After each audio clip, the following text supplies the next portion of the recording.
Inna lillahi, yanzu nan Adam A. Zango ya saki zazzafan martani akan Hadiza Gabon, akan irin cin mutuncin da ta yi musu da shi da Ali Nuhu na cewa wai sun yi shishshigi da suka ziyarci wannan wajen shagalin gama fim ɗin nan na Big Brother. Kamar yadda ta ci musu mutunci na cewa sun ga White Money suna ta hotuna da shi, inda ta faɗi cewa wai da haka ake wa jaruman Kannywood, da tuni Kannywood ta ci gaba, amma su ba haka suke ba. Wannan maganar ta yi matuƙar ɓata wa Adam A. Zango da Ali Nuhu rai, domin kuwa ba su taɓa tunanin cewa Hadiza Gabon za ta fito ta faɗi irin waɗannan maganganun a kansu ba. Sai dai kuma ba su samu damar magana ba, sai ɗan uwansu ne wato kuma Auwal West ya fito yi wa Hadiza Gabon tatas, inda ya zazzage ta, domin kuwa idan ba ku manta ba mun sa muku bidiyon kun kalla inda Auwal West ɗin ya ta zagin Hadiza Gabon ɗin.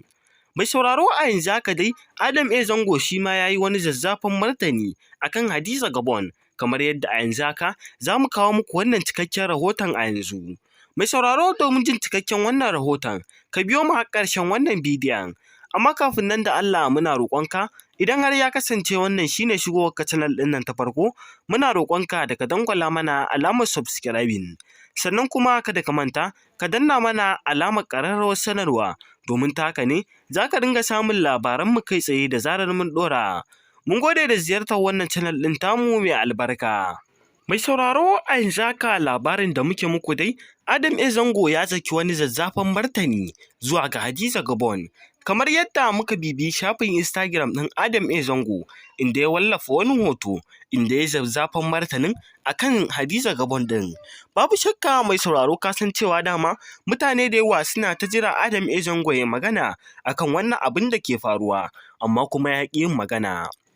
Haka ma masoyan Ali Nuhu suna ta jira Ali Nuhu ya magana akan wannan al'amarin da Hadiza Gabon ta fito ta ci musu mutunci a idon mutane, amma kuma dukansu ba su fito sun yi magana ba.